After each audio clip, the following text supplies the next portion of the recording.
It's our last day here in Sapporo. And magta-transfer na tayo to another city ulit. Tinry namin na mag-intercity or multi-city para masulit namin yung 2 weeks. Sa Osaka, if ilang days lang kami dun kasi originally the plan is magstay lang kami na Osaka ng 1 day para bibili lang ng winter clothes. Pero since sabi namin sayang naman, nag-ilang araw din kami sa Osaka and nakabili din kasi kami sa Philippines ng mga damit. Originally, yung plan is dito na bibili. Pero buti na nga lang din na nakabili na kami sa Philippines kasi yung mga winter clothes sa GU tsaka sa Uniqlo halos paubos na din since mag-change na ng season sa Osaka. Malapit na mag-spring sa kanila. Hindi naman kami pwede maghintay na dito pa sa Sapporo bibili kasi nga gabi na yung dating namin and sobrang lamig nung pagdating namin. Nakita nyo naman, umuulan pa ng snow. Last leg naman ng trip namin, babalik pa kami ng Osaka kasi mag-USJ tayo. So far, so good naman yung stay namin dito sa Sapporo. Kahit konti lang yung napuntahan namin. Kasi sakto yung punta namin, doon yung malalakas na buhos talaga ng snow. Kaya medyo mahirap maglakad-lakad. Limited lang yung mga napupuntahan. Nakapunta kami dun sa Clock Tower, sa Sapporo TV Tower. Kasi Sapporo TV Tower malapit lang sa amin eh. Along Odori Park kami. Tabi lang, across lang na Odori Park yung hotel namin. And then, lakad ka lang ng konti. Ayun na yung Sapporo TV Towers. Yun nga, Clock Tower. Tapos nakapag-ski kami. If nag-wonder kayo, yung Takino Susuran or Takino Snow World, ano siya, it's a government-run or government-manned ski resort. So, ang activities lang na babayaran mo doon is yung mga skiing or yung cross-country ski. Pero like yung sledding or tubing ba yun or tubing, ganun, libre yun. So, pwede kayo pumunta doon. Pati yung snowshoeing, libre siya. So, magandang experience siya. Akala ko nga before, madali lang yung ski. Pero if you are a first-timer, mahirap siya. Ilang beses kang sisemplang, ilang beses kang dudulas. Pero syempre, it's part of the experience. Kaya, masaya din. Buti na nga lang din na hindi siya nag-ski kasi pag tumumba ka, mahirap tumayo mag-isa tapos meron pang parang blades sa paa mo, yung pang ski sa paa mo. Hindi ka talaga makakatayo. Kailangan may mag-a-assist sa'yo or baka lang kasi hindi pa ako marunong. If first timer kayo mag-ski, I would suggest na hire kayo ng instructor. Kaya lang kasi sa Takino, walang English instructor. More on Japanese sila. Pero feeling ko kapag na-gets mo naman or naturo sa'yo yung basics ng skiing, madali na. Kasi nung pumunta kami, merong mga parang kindergarten, nafe-field trip sila. Tapos, saglit lang, natutuogan sila. Ang gagalingan ng mga bata eh. Amaze na amaze ako. Talon-talo ako. Transportation talaga ng Japan. Totoo yung sinasabi nila na efficient siya. Pero it can get overwhelming at first. Kasi ang daming lines, ang daming transfer. Pero yung sa mga pa-transfer mo naman na yun, madadala ka na niya kung saan ka pupunta. So, a little bit pricey kung kukumpara. Kasi sa atin, di ba, yung MRT, 16 pesos, ganun. Pero sa kanila dito yung parang short journey or one station difference, mga 80 pesos, ganun. One last checking before tayo umalis. Sobrang sunny ngayon. Sayang.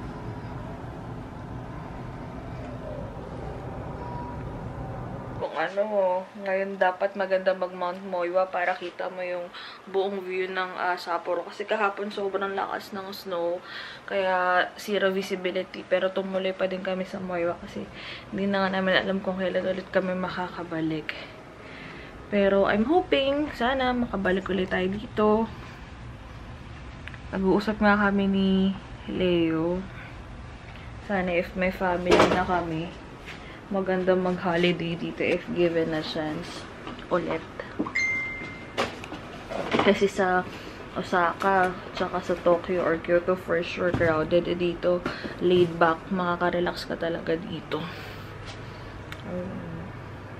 Pupunta na kami ng airport. Magpa-final checking na lang kami. Tapos doon na namin hihintay yung next flight namin papuntang Narita. So, hello Tokyo! Ito yung sa may floor namin. Sakto nandito yung vending machines, yung water, and then yung laundry ko. Yung laundry to, kaya pwede kayo maglaba pag nabusan na ng damit. Pwede kang kumuha ng ice. Yan, may vending machine. Ang galing, no? Kaya pala pupunta dito yung ibang tao sa floor namin. Yan, beer, coffee, food, snacks. And then, sa puro book.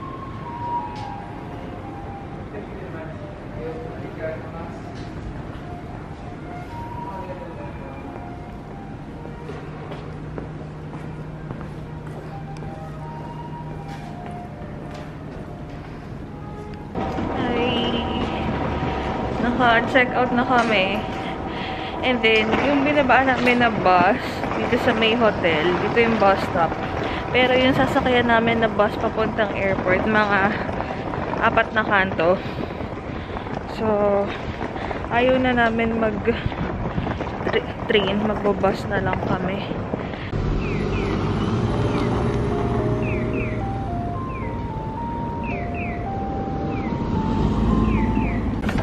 Buti na lang gabi-gabi nagpo-flow sila ng snow dito. Kasi kung hindi, mahirap maghilan ng maleta sa snow.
Yan na, Mr. Ramen.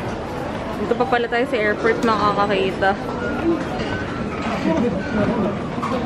Buwan na tayo. Ikaw umorder. Ah, sige.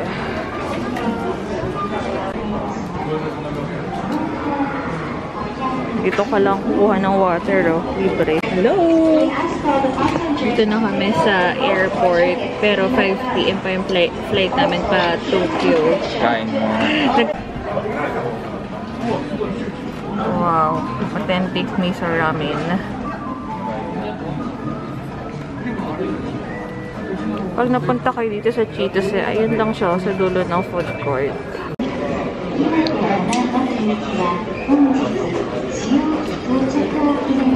Wow.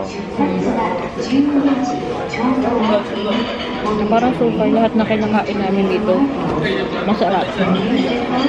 Except sa isa. In-expect kasi namin yung Yoshinoya sobrang sarap. Dahil nakikita ko sa ibang vlog. Pero, sakto lang.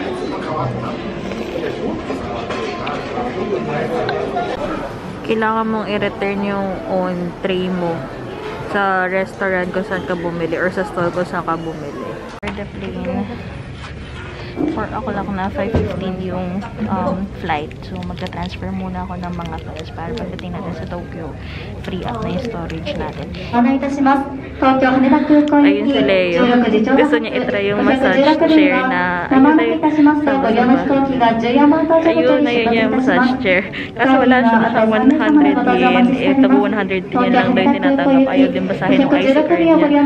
Nagpapatulong siya doon sa Japan. Bumili na lang siya ng drinks para magka-coins. Tingnan natin kung paano.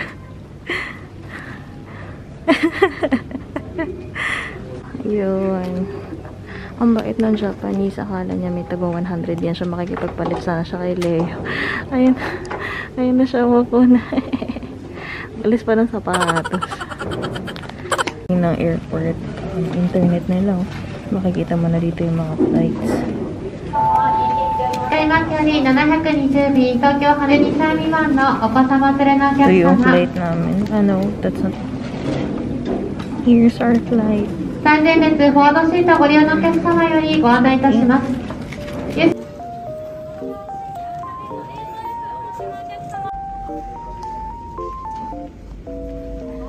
Sayonara, Osaka. Oh no, sayonara, Sapporo. 機器これより機内物にご変更ください。なお電波を送信する電子機器は上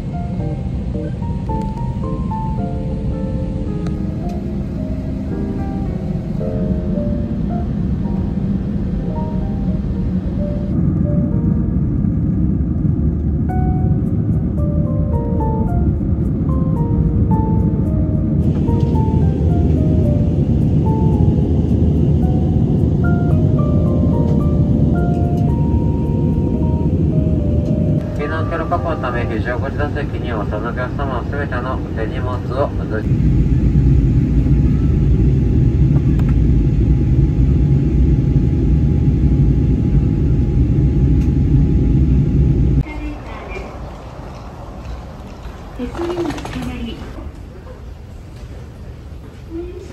Here in Narita, we will be taking yung Keisei Narita Skyliner. Medyo malayong lakaran kasi galing kami sa domestic Terminal 3. Pupunta tayo ng Terminal 2 station.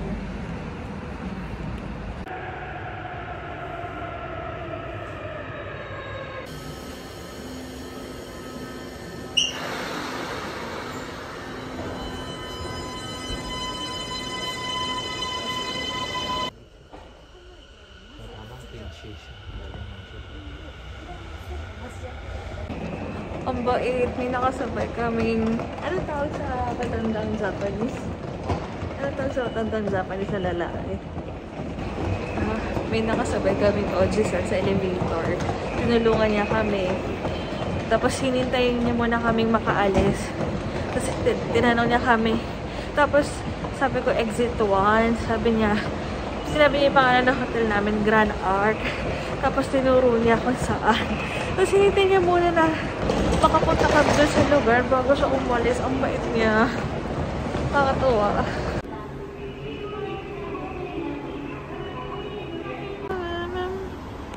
Wow! Still cold. Lamig pa rin dito sa Tokyo. Tokyo! So cold! Woo! Mochi-mochi. Na tayo. Meron. Dahil Grand Arc. Hansaman. Pagpasok mo, meron agad ganito. Mga figurines. Mga emperors. Okay. Wow, laki din ang resto nila dito. Parang so far. Ano to? French. Yung itsura niya. Yan, escalator.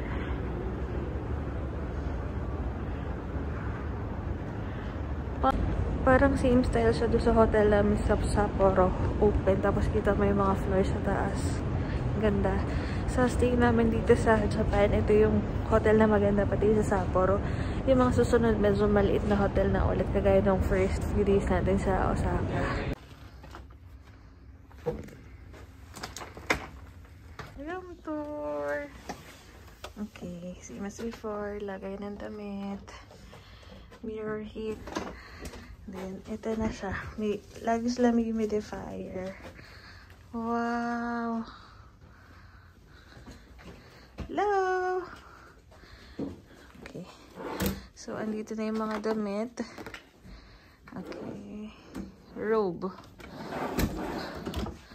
Mini fridge. Then, information TV guide. Okay. And look at our view! Oh my God! Tingnan niyo yung view namin! Ang ganda! Oh my God!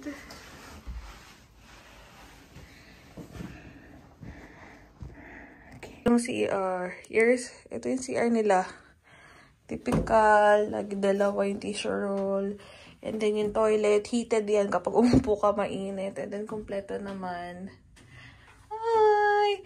Alas 10 na kami nakadating. Shit. And then ayan. Hugasan yun na yung port mo pati yung kung anik-anik mo dyan. Then bathtub. Meron ulit. Ano ito? Here. Ice cube and vending machine. Ito. Galing no? Pero parang ihian. Ano na yung leper tubig yan. Ito yung ice. Wow, puro beer ang vending nila. Oh, syempre wala tayo sa Sapporo. Pero yung usual din.